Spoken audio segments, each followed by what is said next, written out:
Kas attiecās par jauniešu līdzdalību politikā, es mēģināju atrast jaunākus datus interneta resursos, bet es atradu vienīgi datus no 2018. gada.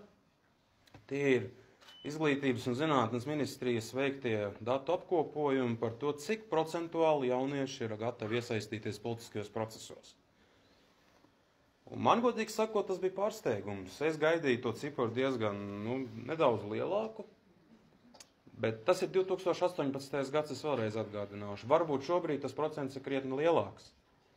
Bet 2018. gadā tikai 20% jaunieši bija gatavi iesaistīties politiskajos procesos. 20%. Tātad 80% jauniešu vai nu neinteresējās par politiku, vai kaut kādu dažādu iemeslu dēļ vienkārši negrib neko dzirdēt. Jā, protams, var uzdot daudz retoriskus jautājumus. Kāpēc jums tā politika neinteresē?